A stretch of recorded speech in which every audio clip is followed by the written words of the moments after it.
Pessoal, vamos então estudar hoje hidrostática, assunto que envolve os fluidos em equilíbrio, né? Vale a pena tu prestar atenção, que é bem legal. Então, de imediato, eu gostaria de começar falando para ti sobre a definição de fluido. Isso é bem importante, né? E quando tu estiver muito comum à frente de problemas de hidrostática, vai aparecer esse conceito, fluido, né? E aqui tu tens no teu material, né? Eu gosto de chamar de fluido aquela matéria que tem condições de exibir um movimento relativo entre as partes que compõem. Ora, de forma simplificada, né? Os gases, pessoal, e os líquidos são exemplos de fluidos com os quais nós vamos trabalhar, tá? Certo? Não tem forma própria. Eles ocupam todo o recipiente de onde eles estão, tá certo? E claro, nós vamos trabalhar aqui com os fluidos, né? Em especial com os líquidos e gases, correto? Em equilíbrio, tá certo? E eu coloquei aqui, ó, que o movimento dos fluidos, ele é estudado a partir da velocidade, né? E isso depois nós vamos ver lá na hidrodinâmica, tá? Tudo bem? Então aqui só essa introdução que tu tens aí no teu material vale uma leitura, né? Na hidrostática nós vamos estar aqui falando do equilíbrio desses gases e destes líquidos, tá certo, pessoal? Portanto, dos fluidos, tá bom? Show de bola? Então nós não vamos tratar especificamente dessa questão velocidade do meu fluido, tá? Show de bola? Dá aquela ledinha bacana, então, ó, sempre interessante saber, né? Fluido tem condições de exibir um movimento relativo entre as partes que compõem. Ou seja, se tu tiver um fluido aprisionado num recipiente e ele tiver condições de exibir, se essa matéria tiver condições de exibir um movimento relativo, estou tratando de gás ou de líquido, portanto de um fluido. Tá legal? Show de bola? Então tá. Aqui também eu coloquei que nós vamos trabalhar com conceitos de densidade e pressão para bem caracterizar estes, portanto, fluidos. Tá bem, galera? Então só uma introdução aí do que é e como que nós vamos trabalhar com os líquidos e gases. E de imediato já coloco para ti o conceito de densidade e massa específica, galera. Muito importante. A densidade, certo? Que nós vamos então, por convenção, chamar aqui de D, a letrinha D de densidade, tá bem? Essa letrinha D de densidade é uma razão, é uma divisão entre a massa e o volume que ocupa aquele corpo. Eu gosto que tu olhes para cá, ó, e veja matematicamente que densidade é massa por volume, tá? Agora, é interessante também tu pensar que é o quão compactado está aquele corpo. Quanto mais compactado estiver aquele corpo, mais denso ele será. Então, é massa por volume. Tu concorda comigo? É aquela velha máxima que nós já muito ouvimos. O que pesa mais, 1 quilo de algodão ou 1 quilo de chumbo? Uma brincadeira comum que se faz, né? Veja que ambos, pessoal, têm 1 quilograma. A massa de 1 quilograma de algodão é a mesma de 1 quilograma de chumbo. No entanto, um está mais compactado em termos de matéria do que o outro, certo? Então, quanto mais compactado estiver esse corpo, mais denso ele será, né? E aqui, claro, as unidades. No sistema internacional, pessoal, nós vamos trabalhar com a massa em quilogramas e o volume em metros cúbicos, de modo que a tua densidade é em quilogramas por metros cúbicos, tá? Existem, claro, outras unidades, mas olha que importante essa relação aqui, galera, que tu tens de levar pronta para a tua prova. 1 grama centímetro cúbico, ou seja, a massa em grama, e o volume em centímetro cúbico é o mesmo que 10⁻³ quilograma por metro cúbico, né? Então, se nós quisermos transformar de grama centímetro cúbico para quilograma metro cúbico, nós vamos multiplicar por 1000, tá certo? Isso aqui é bem relevante em provas do Enem, em provas de federal. E 1 quilograma por litro, pessoal, 1 quilograma de massa por 1 litro é o mesmo que 1 grama por centímetro cúbico, também bastante importante. Coloquei aqui as mesmas unidades. No entanto, 1 grama por centímetro cúbico é o mesmo que 1 quilograma por decímetro cúbico, né? Porque nós sabemos que 1 decímetro cúbico também é 1 litro, tá bom? Fechado, galerinha? Então, não tem mistério, coloquei aqui 3 recipientes com 3 bolinhas, né? Para nós fazermos aqui a análise, né? No caso, uma bolinha, então, ela é mais densa do que o líquido, né? Então, aqui no caso 1, né? Nós vamos colocar aqui, ó, pessoal, que o corpo, né? A bolinha é mais denso, né? Que o líquido, tá certo? Fechou. Então ele afunda, né? Isso é legal. Já no caso 2, nota que fica bem no meio, né? Não vai tão para o fundo, nem tão para a superfície. Então eu gosto que tu aprenda que aqui o corpo, ele é tão denso, isso é bacana, né? Quanto o líquido. Fechado, pessoal? É uma densidade muito próxima, né? E aqui ele então boia, ele vai para a superfície. Então aqui o corpo é menos denso, correto? Menos denso que o líquido. Tá bem, galera? Só para tu ter essa ideia aí, portanto, da densidade em relação a um certo líquido. Fechado? Então, densidade, tá? Nós vamos estar aqui pensando em corpos, tá? Densidade cujo símbolo nós vamos aqui chamar de D, né, pessoal? Tá? E aí, essa razão, portanto, relacionada ao quão compactado está aquele corpo ali, certo? Anota, deixa eu sair da lousa para tu verificar direitinho aí o que está anotado, fechou? Bonitinho, sem problemas, né? Então, densidade é bastante cobrado no Enem, eles gostam, e é importante que tu faça essas relações aqui bem fixadas na tua cabecinha para tu não te perder com quem tu deve trabalhar. Beleza, visto a densidade, massa específica, que também é uma razão, também é uma divisão, né, entre a massa e o volume.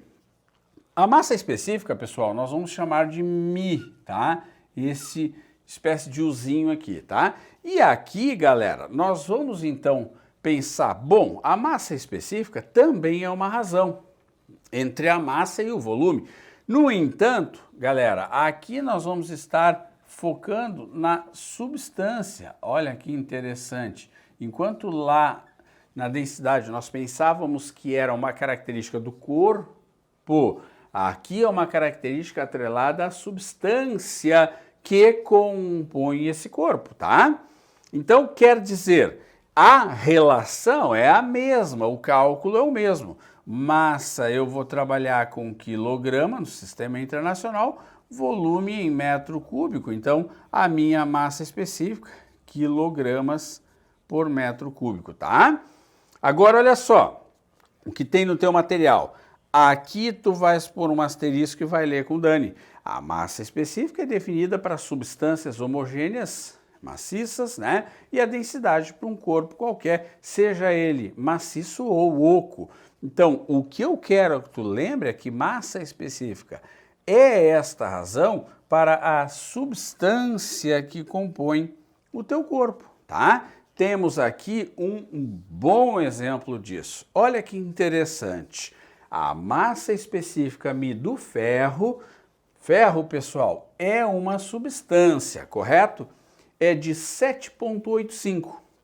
E ele está nos dando no sistema usual, gramas por centímetro cúbico, tá? Mas um corpo de ferro pode ter uma densidade menor do que 1 grama por centímetro cúbico, que é a densidade da água. Aliás, né, vale a pena e ele pode assim flutuar na água, como é o caso do navio. Então, peraí, deixa eu ver se eu entendi, professor. A massa específica do ferro é 7,85, mas um corpo de ferro pode ter uma densidade menor do que a densidade da água. E, aliás, água, eu posso falar densidade e posso falar massa específica, né? Eu posso dizer que a densidade da água, galera, ela é igual à massa específica da água, tá? Que é 1 grama por centímetro cúbico, tá? Isso aqui eu posso fazer para água sem problema. Densidade da água igual à massa específica da água, tá? Para água nós podemos e vamos encontrar muito isso. Então, como é que isso pode acontecer, professor? Se a massa específica do ferro é 785, como é que ele pode, um corpo de ferro, ter uma densidade menor? Ora, basta que ele seja o quê, galera? Oco. Muito bem. Então, a densidade, que é o quão compactado vai estar esse corpo, né? A densidade será a sua massa dividido pelo volume. Então, a densidade pode ser menor do que a massa específica? Sim, olha aqui, basta que seja oco, tá certo? Então, aquela quantidade de substância que compõe o corpo acaba sendo menor, caso ele seja oco, entendeu? Então, a pergunta da prova é simples, olha só. Massa específica se relaciona à substância. Show, tá? Eu posso ter uma massa específica de uma substância grande, mas se eu construir um corpo daquela substância, ele pode ter uma densidade menor do que a da água?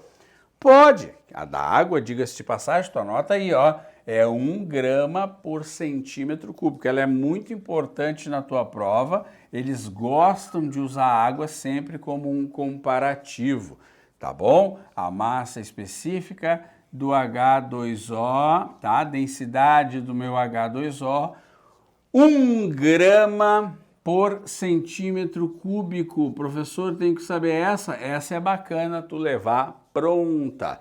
Então, é possível, Dani, eu construir um corpo? Sim, desde que seja oco. Ora, sendo oco, a substância que compõe o corpo vai ser em menos proporção e a densidade vai ser menor do que a massa específica. Isso é importante. É possível densidade menor do que massa específica? É, quando ele é oco. Portanto, um barco de ferro, né, pessoal, pode ter densidade menor do que a densidade da água e flutuar. Tá legal? Então, para tu entender, claro que nas provas, né, gente boa, eles acabam fazendo uma relação bem tranquila disso aqui, tá? E é comum, é muito comum, sim, tá, nas provas tu encontrar densidade da água ou massa específica da água, que eles gostam de apresentar como um comparativo, tá certo? Então grava isso aí para a gente não ter problema. Show de bola? Cara, e o peso específico, hein? Raramente é cobrado, mas é bom que tu saiba quem é o peso específico, tá? Eu desenhei aqui este cubo, né, que tem ali um peso P, né, e um volume V, um cubo qualquer, né, de aresta A, enfim. O peso específico, pessoal, que eu vou chamar de ρ aqui, mas às vezes tu tem que tomar cuidado porque ele pode usar ρ também para densidade, tá? Então essa letra grega aqui, ó, pessoal, que é o ρ, tá? Ela pode ser usada tanto para peso específico, tá? Como ela pode ser usada também para, sem problema nenhum, densidade, né? Eles gostam de usar na URGS, por exemplo, ρ para densidade ou então para a massa específica, tá, galera? Eles gostam na URGS. Mas, voltando aqui para o peso específico, pouco se fala nisso na escola. O peso específico é uma razão do peso pelo volume. Mas que é o peso, galera? É massa vezes gravidade. Eu troquei o peso por massa vezes gravidade, dividido pelo volume. Mas quem é a massa pelo volume que nós já vimos? É a própria massa específica, olha ali, tá? Então, o peso específico, galera, ele está aqui, ó. O peso específico, ele é a massa específica vezes a gravidade. E qual é a unidade, professor? Ora, se o peso lá em cima é newtons e o volume é metro cúbico, é newton por metro cúbico. Show? Pouco aparece, então, este aqui em provas, mas é legal tu levar pronto. Show? Tranquilo? Estamos de boa? Então, o que já vimos? Conceito de fluido, densidade, massa específica e peso específico, tá? Nessa introdução de hidrostática, certo? Então, anota aí o peso específico, marca aí como é que tu calcula ele, peso que é uma força, massa, gravidade, dividido pelo volume, tá? Show, galera! Bacana isso aqui. Se aparecer no Enem, tu mata. E a gente, então, para essa primeira etapa, fala de densidade de misturas. Olha, por exemplo, eu posso colocar dentro desse recipiente vários líquidos, né? De densidades diferentes, né? E aí, claro, eu vou ter a densidade da mistura, pessoal, como eu fiz aqui nesta fotografia para te mostrar sem problema nenhum. Então, olha só, a densidade da mistura, pessoal, vai ser a massa total pelo volume total, tá? A massa total pelo volume total. Essa é a equação, vamos dizer assim, genérica da densidade da mistura, tá certo? A massa pelo volume. E a gente já sabe a minha massa específica, que eu posso chamar de densidade para líquidos, né? Quando eu me refiro a vários líquidos que eu misturei, eu posso dizer que a massa específica é o mesmo que densidade, tá certo? Então, grave isso para tu não te atrapalhar. Mas, Dani, quando eu falo de líquido, então ele pode usar Mi e pode usar D? Pode, tá? Sem problemas. Mas vamos ver aqui como é que funciona isso aqui, ó. Em um recipiente, misturam-se 500 centímetros cúbicos de água. Então, nós já temos aqui, ó, 500 centímetros cúbicos, que é um volume, né, de água, tá? Cuja massa específica é 1 grama por centímetro cúbico, aquela que eu já te falei, tá? E ele mistura, pessoal, com 1000 centímetros cúbicos de álcool. Olha só, são 2 líquidos, né? Cuja massa específica é 0,85, tá? Bom, para a gente não ter que fazer uma série de regras aqui, né? Eu gostaria que tu pensasse como um todo, utilizando a equação dantes colocada. Então, olha só, após a homogeneização da mistura, fica tudo uma coisa só, tá? Uma esfera de densidade é colocada nela, mas isso é um outro assunto, tá? Esse assunto de colocar a esfera lá dentro é depois. Eu quero agora aqui te fazer uma pergunta com relação à mistura. Eu quero e eu estou dando este problema para ti por causa disso aqui, tá? Eu vou deixar a esfera de lado para outro momento. Olha a pergunta. No equilíbrio, a densidade da mistura será... Então, o que eu tenho, galerinha? Eu tenho 500 centímetros cúbicos de água e 1000 centímetros cúbicos de álcool. Olha só, massa total pelo volume total. Mas, Dani, eu não tenho nem a massa da água, nem a massa do álcool. Mas olha que interessante, se densidade, tá? Ou melhor, vou fazer aqui se massa específica é a massa pelo volume, eu posso dizer, pessoal, que então, né, se eu não tenho a massa A massa vai ser quem? O produto da massa específica pelo volume que eu tenho.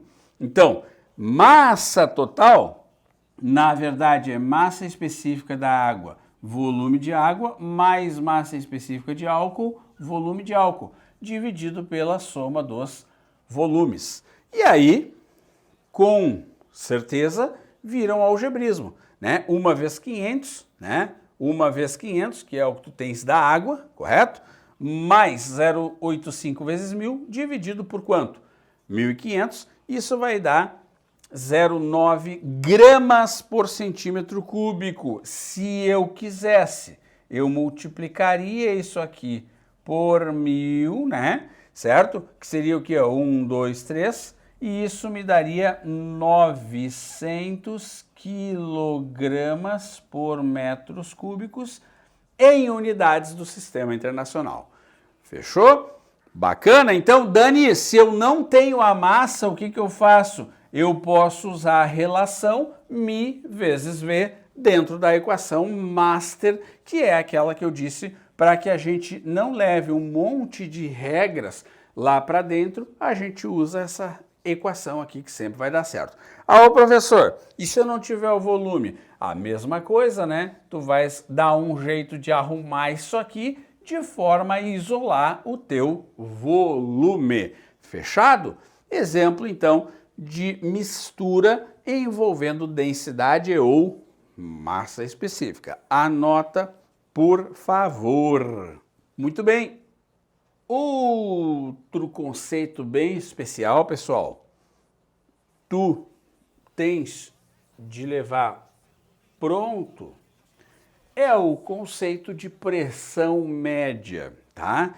Isso é bem interessante. O que é essa pressão média, pessoal? A pressão média, põe no teu resumo, também é uma relação, também é uma razão da força.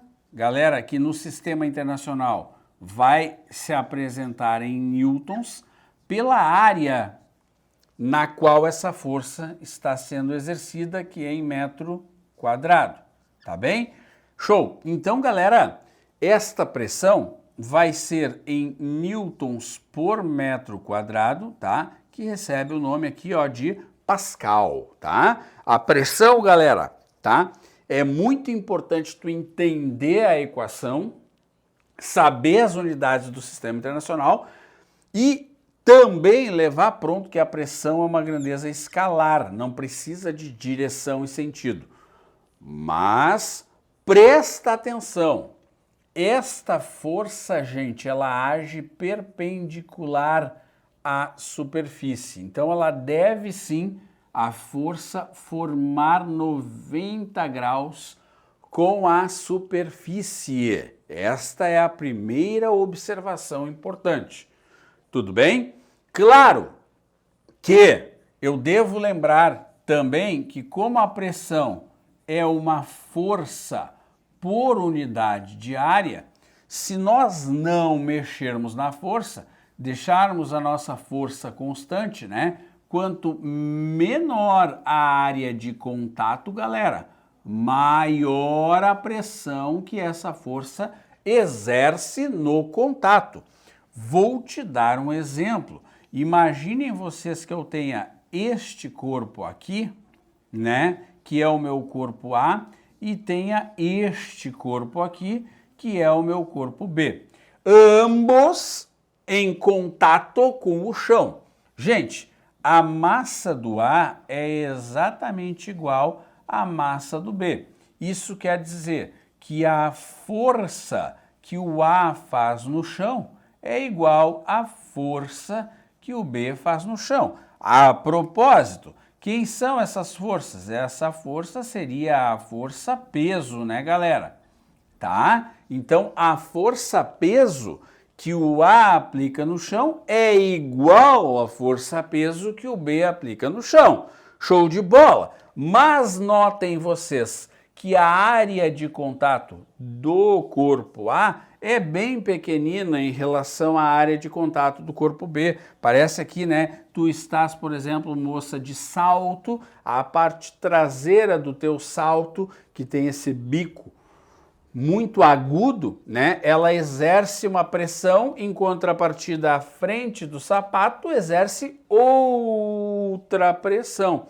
Mas aqui tu mata a pressão, que é o P minúsculo, né, que é uma grandeza escalar exercida por A, é o que? Maior do que a pressão exercida por B. Mas por que, Dani? Qual é a explicação? Porque a área de contato do A, ela é o que? Menor do que a área de contato do B, tá? Então, quanto menor a área, maior a pressão e vice-versa. Legal? Importante é aqui o seguinte, nós estamos trabalhando com uma força perpendicular. Dani, se não tiver perpendicular, por exemplo, nesse caso, notem vocês que a força tem uma inclinação com a horizontal. Aí, pessoal, eu vou ter que fazer F seno do ângulo, porque está aqui a força perpendicular no caso, ela está assim, ó, galera. Então, notem, esta é a força que de fato está perpendicular. É uma componente desta força. Como assim, professor? Eu imagino que essa força aqui, a F, galera, ela atua no eixo X e no eixo Y. Então, esta força que está perpendicular é a FY, né? E esta força aqui seria para cá, assim, a FX. Essa não está perpendicular. Então, eu não preciso da componente no eixo X. Para o cálculo da pressão, eu preciso da componente no eixo Y. E nota, ó, como ele deu o ângulo com a horizontal, aqui eu estou sem ângulo, ó, né? Não existe um ângulo aqui, por isso eu boto F seno, seno de sem o ângulo, tá? Então, assim, é mais complexo, muito mais difícil de aparecer isso aqui, tá? Mas se a força não estiver perpendicular, eu preciso usar a componente Y daquela força. E como é que eu calculo a componente Y daquela força?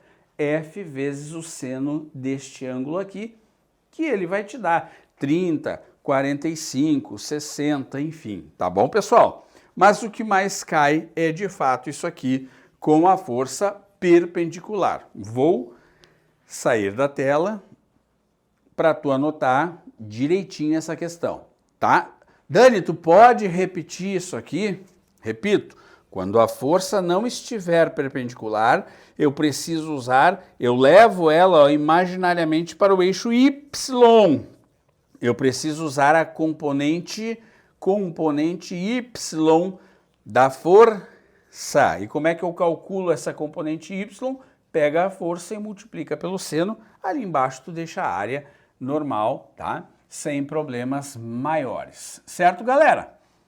Tudo bem? Dani vai dar uma dica agora para essa questão de área, que é uma transformaçãozinha que pode ser necessária que tu faça na hora da prova, tá? Eu vou colocar aqui essa dica, olha só, se porventura tu tiver uma área em centímetros quadrados, tá? Tu pode transformar para metros quadrados apenas multiplicando por 10 na menos 4. Como assim, professor? Por exemplo, vamos supor que eu tenha uma área lá, tá, de 2 centímetros quadrados. E eu quero colocar na fórmula em metro quadrado. Como é que tu vai fazer? Tu vai escrever que essa área, ela é 2 vezes 10 na menos 4, pronto, virou metro quadrado. Então, esta dica para passar centímetro quadrado para metro quadrado é bem legal leva pronto, tá certo? O Dani anotou ali para ti. Então, muito cuidado com a pressão, tá? Se tu não tiver a força, tu pode trabalhar com massa vezes gravidade, tá? Anota aí também, ó, essa força aqui, ó, galera, pode ser massa vezes gravidade, né? Caso ele não te dê um valor de força, tá? Porque de fato é a força-peso. Show? Anotou a dica do Dani? Centímetro quadrado para metro quadrado multiplica por 10 na menos 4. Muito melhor do que tu ficar fazendo, por exemplo, aquelas tabelas matemáticas demoradas que não é legal numa prova. Show? Beleza isso aqui? Então tá. Gente, pressão média a gente matou. Por favor, não esquece que é uma grandeza escalar. Show? Bacana! Galerinha, eu até trago para ti aqui um exemplo visual de como é importante conhecer essa questão, né? Olha só, o rapazinho martelando aqui um pino de boliche, né? Cuja área de contato é muito grande, então, né, ele não vai conseguir fazer com que o pino penetre, né, facilmente ali na parede. No entanto, se esse rapazinho conseguir colocar um prego ali, uma pequena taxa, né, uma taxinha, que é pontiaguda, ele assim o consegue, então, justamente para te mostrar essa relação inversa que há entre o quê? A área e a pressão, né? E este problema já caiu em prova, galera, tá? O polegar e o indicador, né? Então aqui, ó, tu tens a força no polegar, certo? Que há uma troca aqui, uma interação. Polegar, ponta do lápis, e aqui tu tem a força, né, no indicador. Galera, olha que interessante, aqui tu tem a área do polegar e aqui tu tem a área de contato do lápis com o indicador, tá certo? Deixa eu arrumar meu i. Muito bem, com o indicador. Galera, isso aqui já caiu em prova. Por incrível que pareça, a força no polegar é igual à força no indicador. As forças são iguais, mas a área do polegar é maior, a área de contato do lápis com o polegar é maior do que a área de contato do lápis com o indicador. Conclui então com o Dani. Lembra que a pressão era a força sobre a unidade de área? Lembra? Então, se a área do polegar é maior, a pressão exercida no polegar, olha aqui, a pressão do polegar é menor do que a pressão no indicador, tá? Isso aqui é bem interessante, ó. Polegar, indicador. Área de contato menor, se a área de contato é menor, a pressão exercida naquele contato será maior. Que bacana! Questão de prova. Mas, Dani, as forças são iguais? Sim, galera, as forças, as trocas aqui, tá? As interações, né? Lápis, dedo, dedo, lápis, né? Isso são forças de módulo igual. Tá ok? Então, olha a área de contato aqui e olha a área de contato aqui, tá? Esta área aqui, ó, do polegar, ela é maior. Você tá vendo que tem a borracha, então tem uma área de secção maior. E esta área aqui do indicador, ela é bem pequenina, né? Mas as forças são iguais. Não esquece disso, tá? Beleza? E claro, né? Isso é nítido, se tu fizer o experimento, tu vai notar que tu vai sentir uma dorzinha ali no teu indicador, porque a área de contato é menor, tá? Por essa razão, né, galera, se usam sapatos largos, muito comum para caminhar aonde? Na neve, né? Tu vai caminhar na neve, tu põe sapatos que tenham área grande para não afundar na neve. Também os tratores, né, eles têm rodas largas, né, para que não afundem quando passam, portanto, por um terreno arenoso. Isso já caiu em prova, né? O pneu do trator tem que ser largo, né, para não fazer um buraco quando ele passa lá. Buenas, vamos agora então para a pressão hidrostática, né? E essa aqui já é uma temática muito comum em provas. A pressão hidrostática, galera, que eu gosto, né, de chamar de pH, isso aqui é legal, vou até colocar um Hzinho aqui também, né? É a pressão que o líquido, que a coluna de líquido exerce num ponto, tá? Então, olha só, se tu imaginares esse cilindro, este tonel, né, apoiado numa base, com uma certa coluna líquida, pessoal, né? Notem que o fundo do meu recipiente vai estar submetido a uma pressão que este líquido, portanto, exerce lá no fundo do meu recipiente, correto? Galera, esta coluna de líquido também é conhecida em algumas provas como profundidade, tá? Então, vejam vocês, esta parte aqui de cima é conhecida em provas como, anota aí, superfície livre do líquido, tá bom? Que é lá em cima a borda, tá? Isso aqui é bem importante, a superfície livre do líquido, tá? Então, meus amigos, se este líquido tem uma densidade constante, isso aqui é bem importante, tá? Esse líquido aqui em questão, ele terá, isso é bem relevante, densidade ou massa específica, né, constante, tá? Isso é importante. Como é que eu analiso a pressão hidrostática, então? A pressão hidrostática, ela é dependente de quem? Como é que eu calculo? Eu já vi que eu preciso, então, ter conhecimento da densidade do líquido e da profundidade na qual eu estou analisando aquela coluna. Ora, é simples. Pressão hidrostática é densidade, gravidade, altura. Pronto. P é a pressão hidrostática, né? Que é medido, galera, bota com Dani aí, em newtons por metro quadrado. D é a densidade do líquido, que obrigatoriamente, se tu fores usar essa equação, tem que estar em quilogramas por metros cúbicos. G é a aceleração da gravidade, que é em metros por segundo ao quadrado.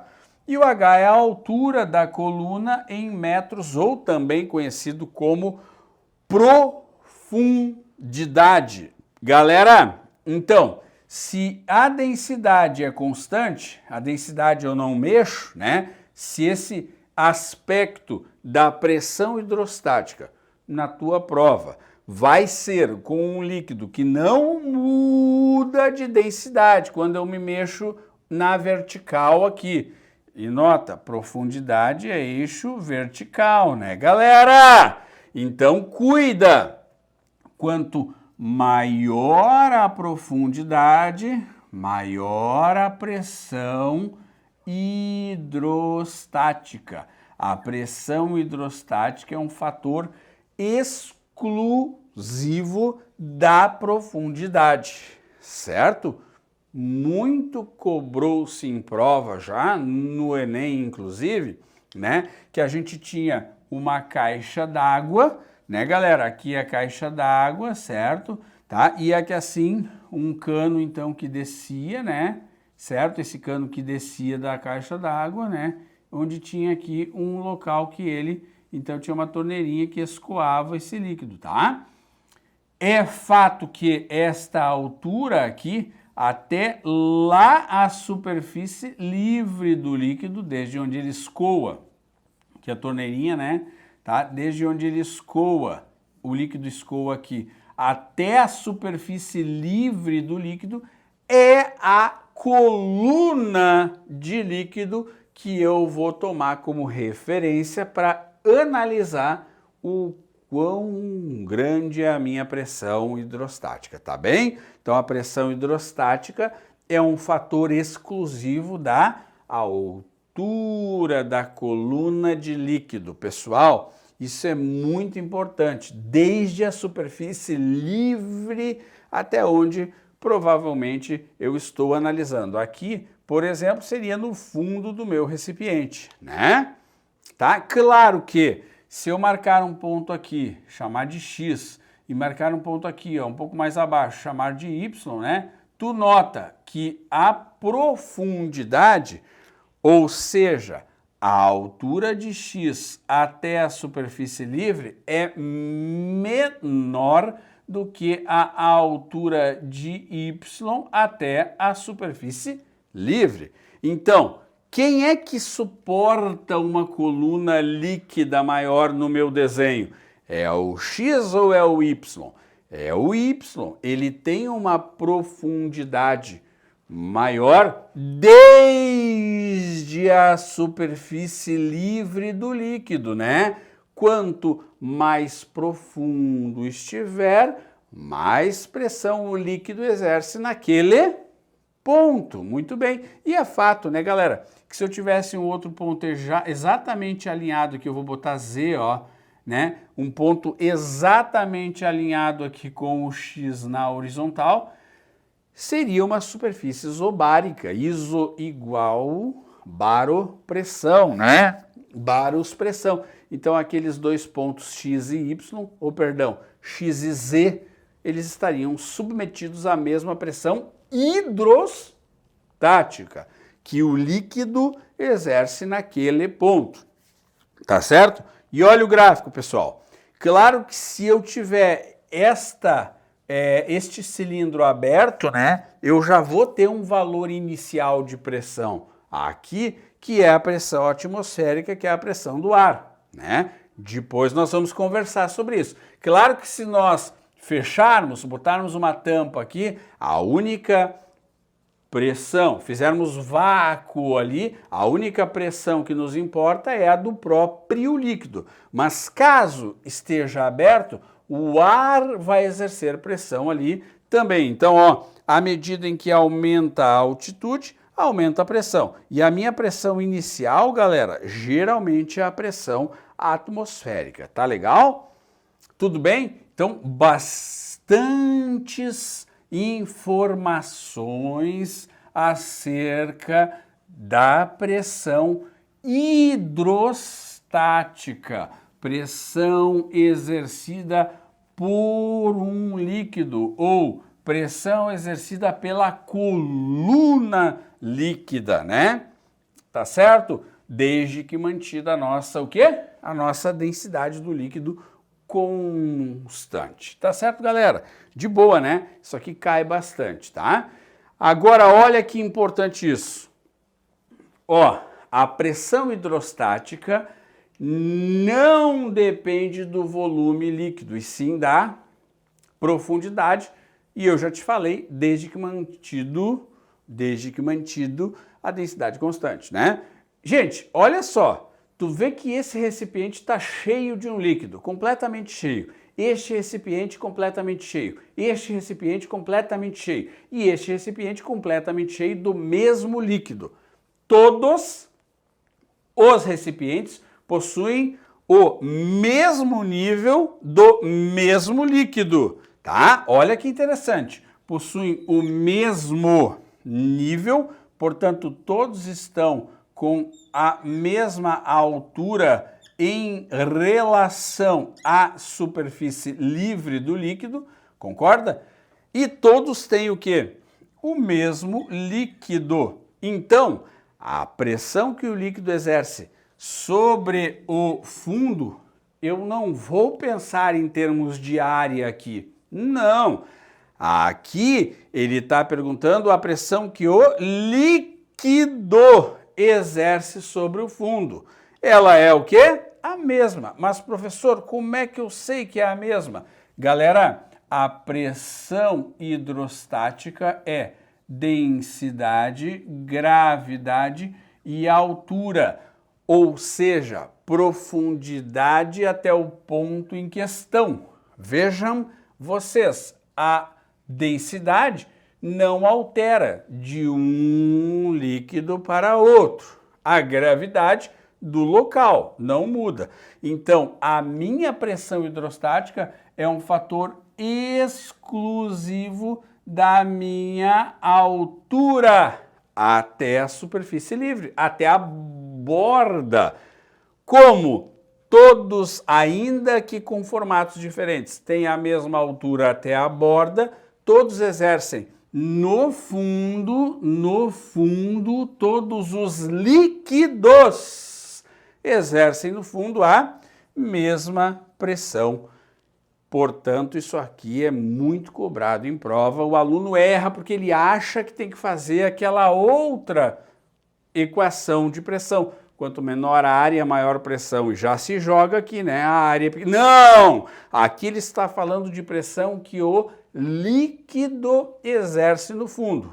Como todos têm a mesma densidade, é o mesmo líquido, mesma gravidade local. Depende essa pressão hidrostática lá no fundo da altura. Como a altura é comum para todos, a mesma pressão hidrostática exercida no fundo. Show? Anota isso aí, que é muito importante. Legal? Então, conclusivamente, a consequência do chamado Teorema de Stevin, galera. Olha aqui, eu quero que tu sublinhe isso aí, porque essa pressão hidrostática está relacionada com esse teorema. A pressão para pontos situados no mesmo nível, ou seja, sobre a mesma horizontal, são iguais. Lembra que eu te falei? A altura da coluna de líquido aqui do ponto 1 é H1 e a altura da coluna de líquido aqui do ponto 2 é H2. Ora, a variação de pressão é μg, dá para colocar um delta aqui, ó, galera, delta H, né? Nota que a variação de pressão é P2 menos P1, a variação de pressão é P2 menos P1, μg, e essa variação de altura, para este caso, é nulo. Não há uma variação de altura aqui, né, galera? Então eu concluo que são superfícies o quê? Superfícies isobáricas, né? Sujeitas à mesma pressão hidrostática, tá? Ora, a altura desde a superfície livre do líquido é a mesma para ambos os pontos. Não te esquece, por favor, que esta pressão, galera, ela é algo relacionado com a coluna, né? E essa coluna de líquido é na vertical, tá bom? Isso é bem importante. Então aqui nós temos a consequência desse chamado Teorema de Stevin, variação de pressão, μg, variação de altura, para quando eu estiver relacionando, portanto, dois pontos, tá? Dentro daquele líquido lá. Certinho? Bem tranquilo, né, pessoal? Tá? Isso aqui é bem tranquilo. Tu podes até, se quiser, calcular a pressão hidrostática de um ponto, calcular a pressão hidrostática do outro e fazer a variação de pressão que tu estarás aqui tranquilamente acertando isso aí, tá? Bem, no estudo dos líquidos eu quero aqui te dar um toquezinho, tá? Que a gente trabalha com um líquido chamado líquido ideal, tá? Na tua prova pode aparecer o que é um líquido ideal. É raro, mas é só para tu saber que esse líquido ideal ele é incompressível, não temos como comprimi-lo, tá? As moléculas se deslocam sem atrito, tá? A força que um líquido em equilíbrio exerce sobre a superfície é sempre normal, ou seja, sempre em 90 graus, né, galera? Tá? Com essas e a pressão sobre um ponto de um líquido em equilíbrio advém de todas as direções, tá? Todas as direções que estão exercendo pressão ali sobre aquele ponto, né? Então a gente tem aqui todas as direções aqui exercendo pressão naquele ponto, tá? Isso aí são algumas características que tu obviamente vai anotar de um líquido chamado líquido ideal. Não temos como comprimi-lo, né? Isso é obviamente um líquido ideal, né? Tá? As moléculas não têm atrito quando se deslocam, tá? As forças que o líquido exerce na superfície sempre formando 90 graus com aquela superfície, tá? E a pressão advém de todas as direções, tá? Isso tem no teu material, convém apenas que tu dê aquela lida especial, né, e coloque no teu resumo. Show? Bom? Tranquilo? Galera, e tu te lembra que eu falei da pressão do ar antes, né? Que é aquela pressão chamada de pressão atmosférica. Na tua prova, PATM ou P0. Muito comum a Universidade Federal chamar PO, P0, tanto faz, tá? Que nada mais é do que a pressão que a camada de ar que envolve a Terra exerce sobre nós. Nota, né, galera, que eu tenho um desenho aqui bem interessante. De Santos ao nível do mar, São Paulo um pouco acima do nível do mar, Brasília, Quito e La Paz a 3.000 e tantos metros de altitude. Show? Agora, quando estivermos ao nível do mar, pessoal, essa pressão atmosférica, tá? Essa PATM é legal tu levar pronto. Ela vale 1 atm em unidades usuais, que é o mesmo que 10⁵ newtons por metro quadrado, que é o mesmo que 10⁵ pascals, tá? Certo? Pascals se fala. Muito bem. E nota, ora, se a pressão atmosférica é a pressão da coluna de ar, é interessante tu ver aqui que a coluna de ar em Santos tem um tamanho. A coluna de ar em São Paulo, um pouco acima do nível do mar, já tem outro tamanho, outra altura. Em Brasília, olha a coluna de ar. Em Quito, olha lá. E em La Paz, olha o tamanho da coluna de ar. Então, o que é que tu podes concluir em relação a essa coluna de ar que exerce pressão sobre nossas cabeças, chamada de pressão atmosférica, hein? É que à medida em que aumenta a altitude, o que acontece, galera? Diminui a pressão atmosférica. Claro que isso aqui, até lá na geografia tu já estudou, mas é bacana, né? Aqui, inclusive, a gente fala que o ar fica o quê? Rarefeito, não é mesmo? Eu tenho escassez de ar neste ponto muito alto. Tanto é verdade que quando em algumas competições futebolísticas, né, os jogadores aqui do Brasil, eles sofrem um pouco para correr em elevadas altitudes, porque lá o ar é muito escasso, torna-se difícil respirar em razão dessa rarefação do ar. Mas, galera, além disso que tu já entendeu e que está aqui, ó, quanto maior a altitude, menor a pressão do ar. Então tu imagina, né, que a pressão do ar seria uma força por unidade de área que o ar estaria exercendo sobre nossas cabeças, né? Interessante que aqui em Santos a água ela entra em ebulição a 100 graus Celsius. Já em São Paulo, a água ela ferveria em 98.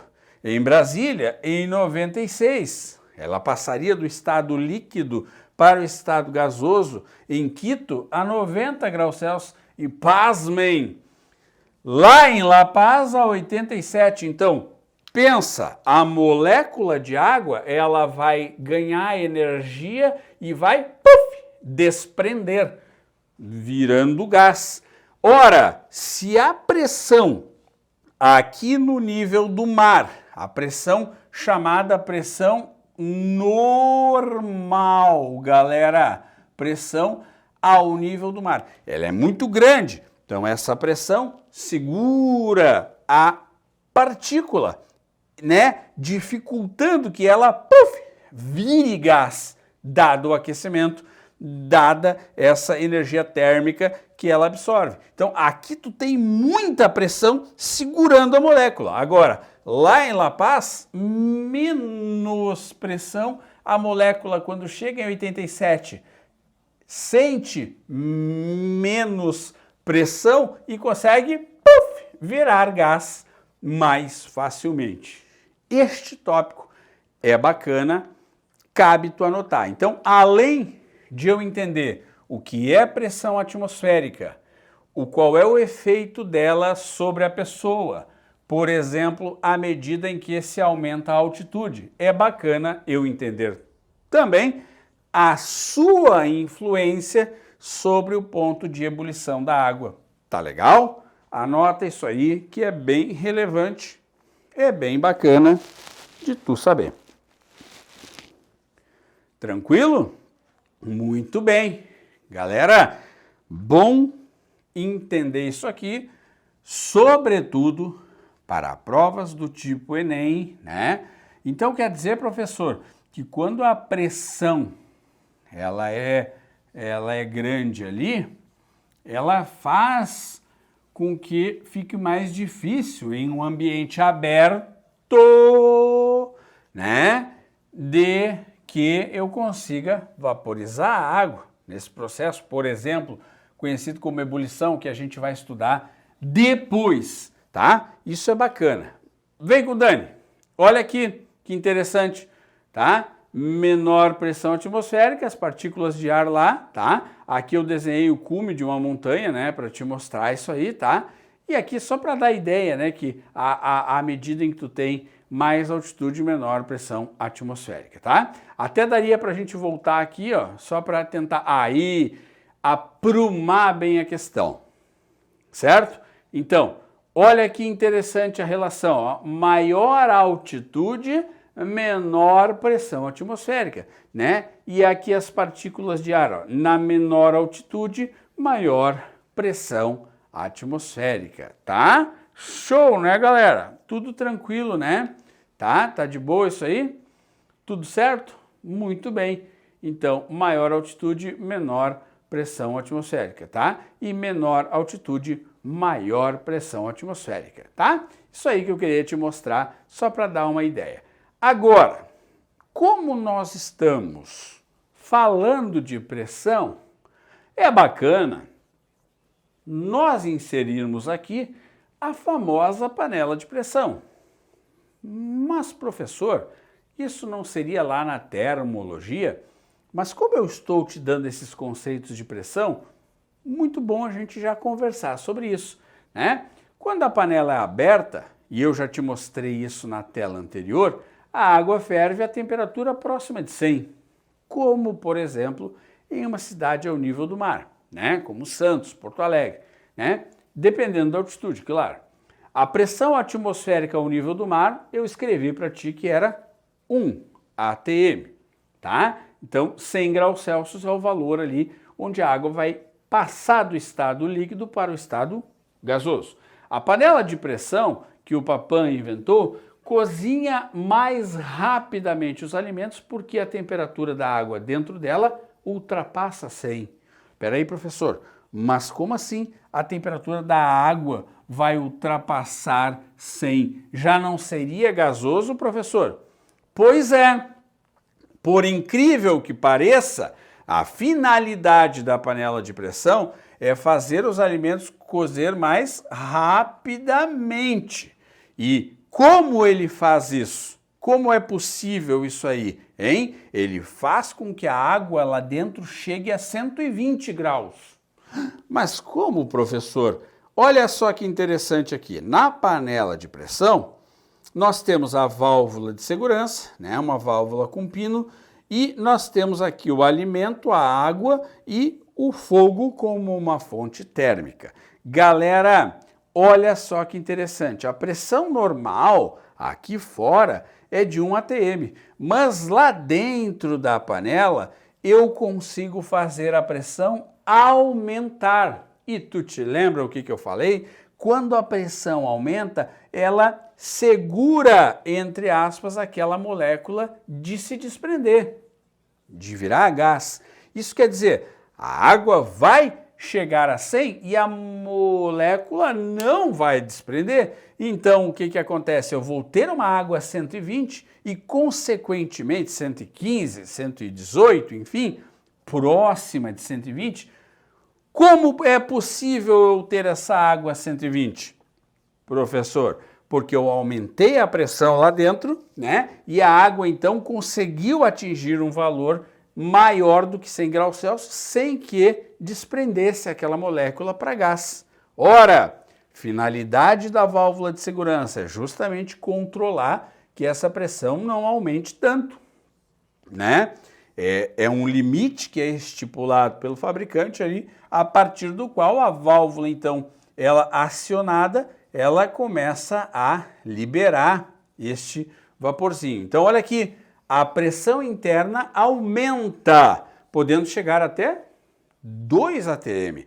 Nesta pressão, a água ferve a uma temperatura de 120. Você vê, aumentamos tanto a pressão que a pobre da molécula chegou a 120, tá? Como a água atinge uma temperatura maior, tu vai cozinhar o alimento com mais rapidez. Isso é bacana, então, que é o fundamento desta panela de pressão, tá? Tu vais fazer com que justamente a temperatura da água atinja um valor maior do que 100, cozinhando o alimento mais rapidamente por causa do quê? Do aumento da pressão interna.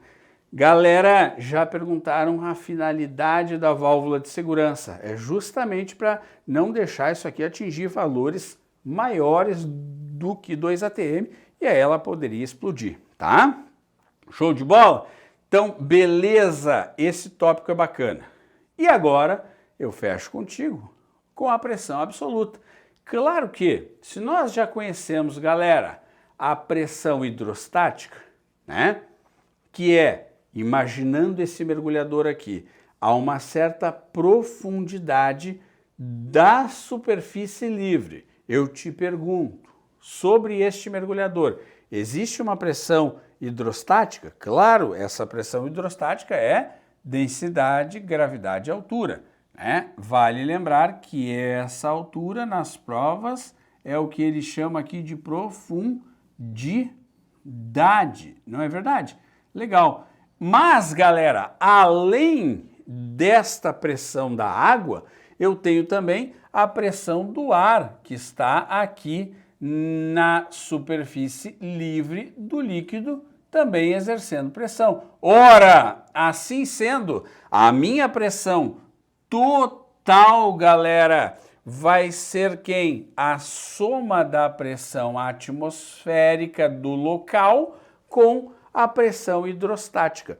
Geralmente, em cálculos, tu vai usar isso aqui, 1 vezes 10 na 5, tá? E aqui tu vai usar a gravidade, ou melhor, a densidade em quilograma por metro cúbico, a tua gravidade em metros por segundo ao quadrado e a tua altura em metros para dar essa pressão em newtons por metro quadrado, conhecido como Pascal, tá?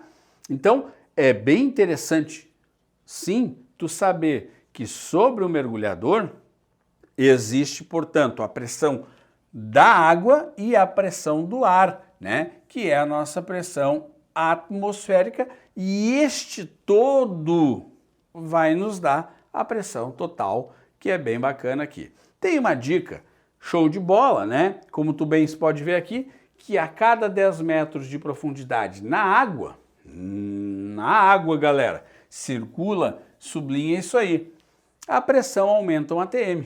Ou seja, meus queridos, aqui ó, quando eu estou a 10 metros de profundidade da superfície livre, eu estou submetido a uma pressão de 1 atm. Mas tem mais 1 atm por causa do ar. Então, a minha pressão total é de 2 atm. Opa, acho que entendi.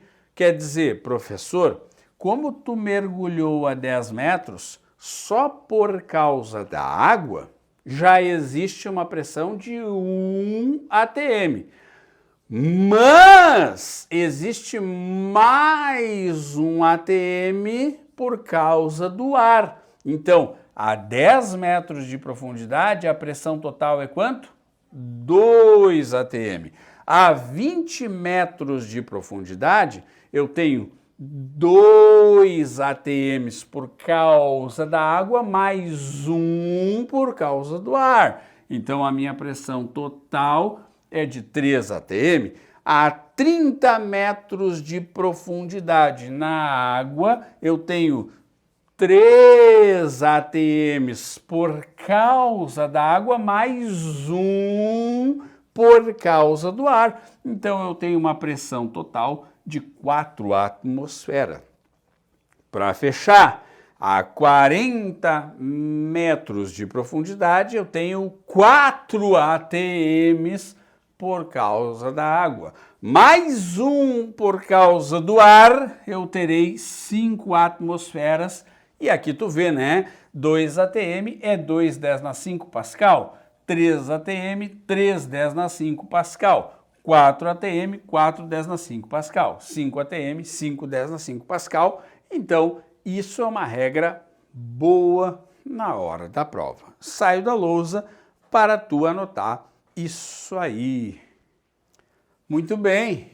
E agora, então, fechando essa ideia de pressão atmosférica, um cidadão chamado Torricelli quis justamente medir qual era o valor desta pressão exercida, galera, pela coluna de ar sobre nossas cabeças, né? Então, ele fez o chamado experimento de Torricelli. O que ele fez, meus amiguinhos? Ele pegou um tubo de 1 metro de comprimento, fechado em uma das extremidades, encheu o tubo com mercúrio e mergulhou a parte aberta, emborcou a parte aberta em um recipiente contendo mercúrio, um metal líquido denso, né? Tá certo? Então, o que ele fez? Ó? Após um determinado tempo, o nível da vasilha não mais variava, ele equilibrou, né? Notem vocês, galera, que ele então emborcou isso aqui e, claro, o ar exercia uma pressão aqui, né? Nesta região. A pressão do ar estava sendo exercida aqui. Ora, se o ar exerce uma pressão aqui, galera, o que acontece? Ele faz com que o líquido suba e atinja uma altura no capilar, né? Então, Torricelli foi conclusivo em determinar que a pressão atmosférica era quem fazia este equilíbrio, né? E aí, galera, subiu até um valor de 760 milímetros de mercúrio, tá? DHG, que é o mesmo que 76 centímetros de mercúrio.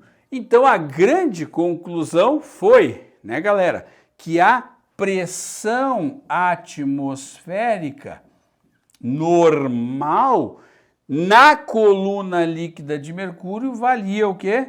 Valia 1 atm, né, no nível do mar, que é o mesmo que 76 centímetros de mercúrio. Fechado? Bacana? Este é o experimento de Torricelli para medir a pressão atmosférica comparando-a com a altura da coluna de mercúrio.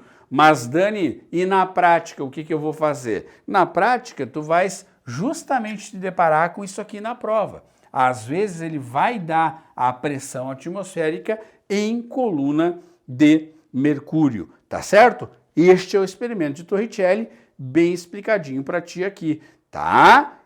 É muito interessante saber esses valores, né? Para que a gente consiga, então, refletir sobre isso. A propósito, agora me ocorreu um negócio aqui interessante, que falando sobre emborcar aqui, né, o nosso recipiente ali, a gente emborcou o nosso tubo de ensaio, né? Ali eu quero fazer uma observação, galerinha, rápida aqui sobre o tomar algum suco ou água usando um canudo, né? Como é que funciona isso aqui, hein, galera, do uso do canudo?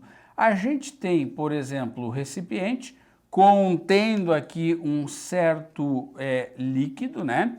E a gente coloca aqui, portanto, um canudo, tá? Isso aqui é uma observação, tá? Coloquei um canudo aqui e, claro, aqui vai estar a pessoa, né, que vai, então, ter por objetivo sugar este refrigerante, tá?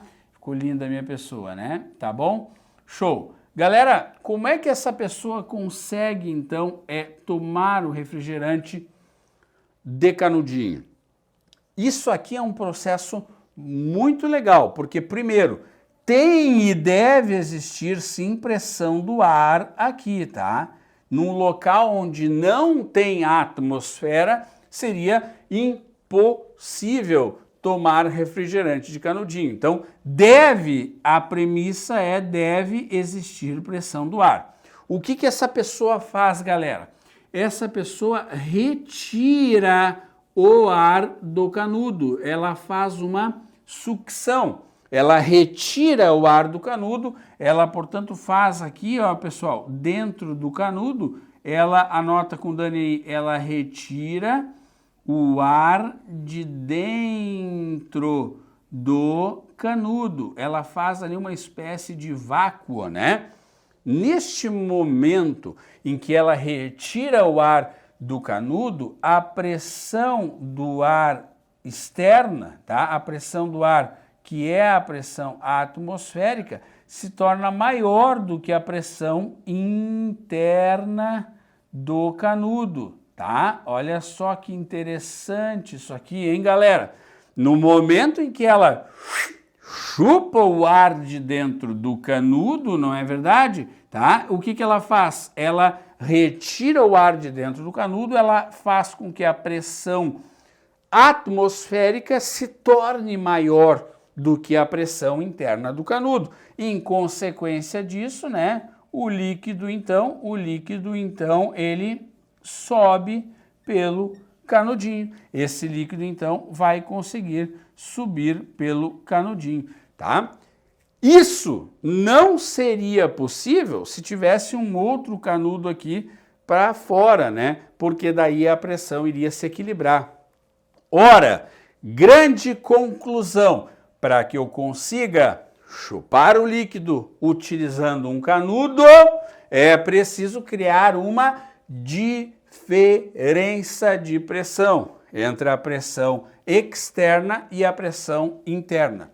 Se tivesse um outro canudo aqui, pessoal, fora da boca da pessoa, não seria possível conseguir este intento, porque não faríamos a diferença de pressão. Nós ficaríamos equilibrando a pressão externa com a pressão interna, tá? Então isso aqui é uma observação que eu quis colocar para ti, tá? Para que tu anote o que acontece quando a gente toma refrigerante ou um suco, né, que é mais saudável, utilizando um canudinho. A gente retira o ar de dentro do canudo, com isso a gente diminui a pressão interna, consequentemente, veja, nós não estamos aumentando a pressão externa, não.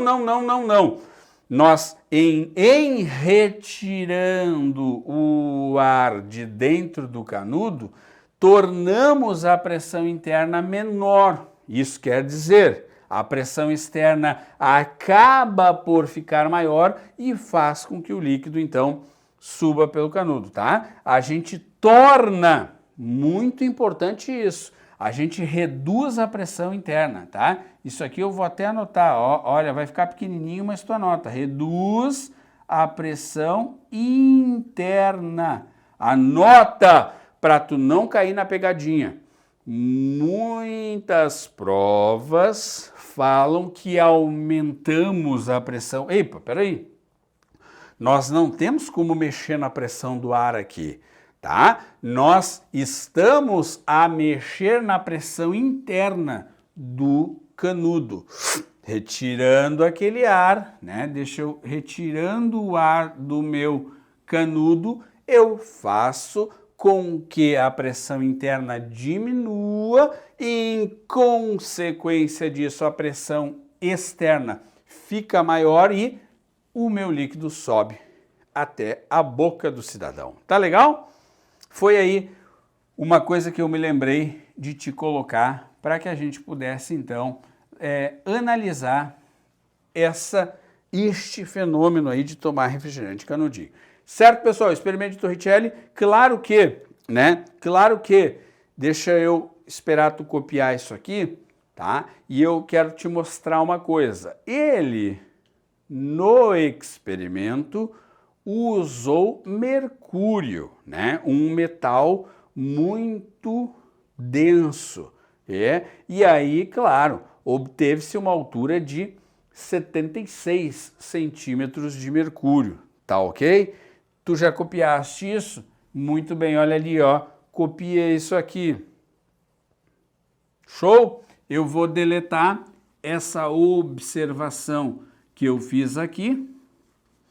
E eu gostaria, para fechar o experimento de Torricelli, de te provocar numa coisinha. Se ele usasse água, pessoal, a água ela é menos densa que o mercúrio. O que aconteceria, né? Ó, se o mercúrio fosse substituído por água, né? Olha aqui, ó, a pressão do ar no seu valor correto é 1,013 10 na 5 Pascal. Claro que para fins de conta tu vai usar 1 vezes 10 na 5 Pascal, a densidade ou massa específica da água 10 na 3 e a gravidade do local 9,8. Usamos os valores bem fiéis aqui. Vamos calcular a pressão atmosférica? Do local essa aqui, né? A minha massa específica é 10 na 3, a gravidade 9,8. A altura da coluna líquida, pessoal, no caso do experimento de Torricelli fosse feito com água, seria de 10,3 metros, uma altura muito alta, né? Dada justamente essa pequena densidade da água, tá? Isso já caiu em prova, já pediram para provar, tu estás aí de maneira tranquila, suave, entendendo como é o experimento de Torricelli e a sua finalidade, provar o valor da pressão atmosférica medida na coluna de mercúrio. Show? Bacaninha? Anota isso aí porque isso é bem importante, tá? Tchê, vasos comunicantes. O que são vasos comunicantes, hein? Também muito cobrado em prova esses tubos que geralmente são em forma de U, tá? Mas que serve para a gente fazer uma relação entre as densidades de líquidos imissíveis. Professor, o que são líquidos imissíveis, hein? São líquidos não miscíveis, né, galera? Que não, anota com o Dani aí, se misturam. Beleza, tá? Show! Então, tu vê que aqui até eu coloquei, ó, mais de um formato, né? Só para te mostrar que, ainda que formatos diferentes tenham esses tubos que estão interligados entre si, a altura da coluna líquida, pessoal, vai ser sempre a mesma. Olha que legal isso. Justamente porque são vasos que se comunicam, né? Tá certo? Então, olha só. A altura da coluna livre de líquido no A é igual à da coluna livre de líquido no tubo B, que é igual a no C, porque eles estão, ó, interligados. Ou seja, tu concorda comigo que tem uma pressão atmosférica aqui, né, pessoal? Tá? É aberto isso aqui, tem uma pressão atmosférica aqui, é aberto aqui, e tem uma pressão atmosférica ali. Ora, esse recipiente meio estranho, com formatos distintos, pessoal, vai sempre proporcionar uma altura alcançada por um por um líquido em equilíbrio igual a dos outros, tá? Então, quando nós colocarmos num tubo em forma de U ou num tubo meio bizarro como este, um líquido, a altura vai ser sempre a mesma, tá? Nota que o bule que serve o café, ó, já foi questão de prova. Vocês estão vendo que a linha de referência ela é paralela ao solo, por quê? Porque a pressão do ar em todos os pontos da superfície do meu líquido é a mesma, é a pressão atmosférica, né, galera? Então ele vai assumir, nota, ali ó, aquele bico do bule, ele é um vaso comunicante com o mesmo bule que está ali, né, pessoal? Então, todo este processo aqui é, na verdade, um vaso comunicante contendo um líquido. Se os recipientes estiverem abertos, contendo o mesmo líquido, serão obtidas as seguintes consequências. As colunas de líquido em todos os recipientes terão a mesma altura, pois a pressão na superfície do líquido será a pressão atmosférica. Show? Com um destaque para isso aqui, que é um vaso comunicante. Tá bom, galerinha? De boa? Tranquilo? Então, claro, né, se o cara não derramar, essa superfície livre ali vai ser plana em relação ao meu solo ali, tá? Mas, Dani, tu não disse que nesse tubo em forma de U a gente poderia colocar mais de um líquido? Sim, e eu vou fechar contigo falando justamente isso, né? Olha agora, se colocarmos dois líquidos que não se misturam, pode ocorrer um equilíbrio, mas vai haver um desnível das colunas. Galera, eu construí aqui um tubo de vidro, faz de conta, em forma de U, show, e coloquei aqui um líquido que foi para o fundo. Vocês estão vendo esse líquido aqui mais clarinho? Esse líquido aqui é o líquido mais denso que foi para o fundo do recipiente. Aqui do lado direito eu despejei um outro líquido. Nota, não se misturou com aquele que está mais no fundo, né? E aí então ficou ali formando uma interface, essa linha imaginária aqui, ó, interface entre um líquido e outro, galera. Nota, é bem aqui que eu devo traçar uma linha, nessa interface, tá bom? Então, meu líquido mais denso vai para o fundo, isso é bem importante, tá? E meu líquido menos denso vai ficar aqui na parte de cima. Sempre assim, Dani? Sempre. O que eu devo fazer para nós encerrarmos aqui? Nota, desde essa linha da interface, da fronteira, quando um líquido encontra o outro, eu preciso traçar uma linha de fora a fora aqui, e aí, ó, da linha até lá em cima, eu chamo isso aqui de altura do líquido 1, porque esse é meu líquido que eu chamei de 1. E da linha interface, galera, até a superfície livre do outro líquido, eu chamo de altura 2. Professor, o que vem a ser essa altura 1 e essa altura 2? Muito importante. É desde a interface, que é bem esta linha que eu vou cruzar de fora a fora, uma linha imaginária, desde a interface até a superfície livre do líquido 1 e desde a interface até a superfície livre do líquido 2. Nota, pessoal, olha que interessante aqui, ó. Olha só, o mais denso, galera, ele tem uma altura menor. E o líquido que é menos denso, ele tem uma altura maior. Olha só, o mais denso tem uma coluna desde a interface até a superfície livre menor.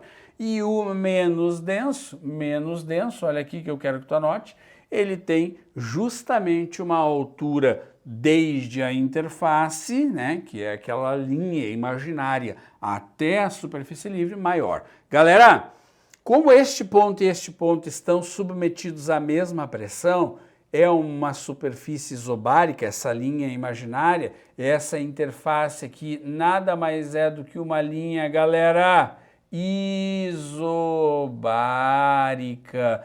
Tu podes escrever pressão 1 igual a pressão 2. E abrindo essa equação, tu vai ficar com μ1H1 igual a μ2H2. Ou, se tu quiser e te sentir mais confortável, densidade 1 vezes altura 1 igual a densidade 2 vezes altura 2, sempre que tu vires dois líquidos que não se misturam num tubo em forma de U. Tá legal? Tá de boa? Vamos aplicar esse conhecimento? Vamos lá? Tá? É importante sempre destacar, queridos amigos, o ponto interface, porque é dali que eu vou medir as alturas que eu vou entrar na equação. Vamos ver como é que funciona isso aqui?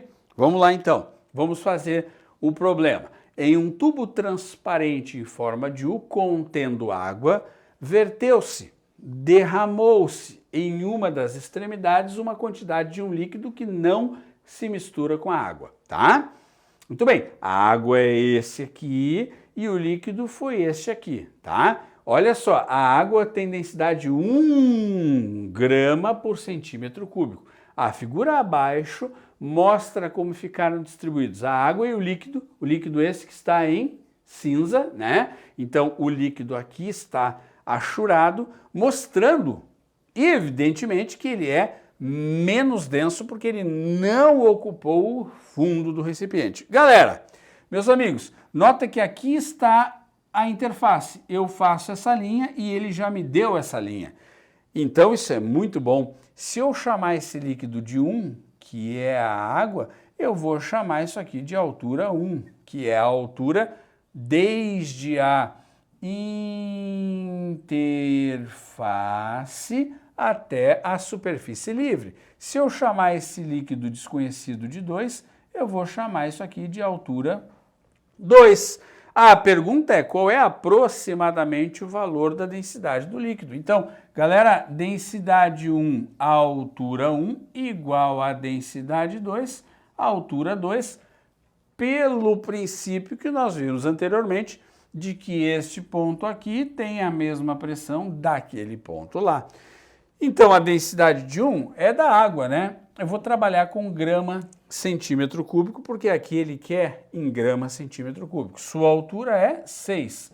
A densidade do líquido 2 é desconhecida, né, galera? E a altura é 9. Então, a minha densidade do líquido 2 é 6 sobre 9, que é o mesmo que dividindo aqui por 3, né? Vai dar 2 sobre 3, né? E se tu fizer a conta, 2 dividido por 3, né? Quanto é que dá isso? Isso aqui vai dar 0, quanto que dá isso aqui? 6 alguma coisa, e nós então já poderíamos marcar aqui a opção de 0,7, tá? Ok? Porque daria aqui, né, pessoal, 18,2 aqui, baixa aqui, né, ó, 0,666 e aproximadamente, portanto, a minha densidade 2 de aproximadamente 0,7 gramas por centímetros cúbicos. E tem pertinência isso? Tem lógica essa conta, meus amigos? Tem. Por quê? Porque, galera, este deve ser menos denso, portanto, deve ter uma altura maior, né? A relação é essa, ó. Se aqui é mais denso, menos altura. Para manter a igualdade, eu tenho que ter aqui menos denso, mais altura, e aí eu fecho essa brincadeira. Show? Primeira parte de hidrostática. Vimos o conceito de fluido, densidade, massa específica, pressão, pressão hidrostática, pressão total, pressão atmosférica, meu experimento de Torricelli e vasos comunicantes. Monta um roteiro disso que nós voltaremos com a segunda parte de hidrostática, vendo o princípio de Pascal e o princípio de Arquimedes, um empuxo muito importante. Show? Monta teu roteiro, estuda. Um abraço do Dani.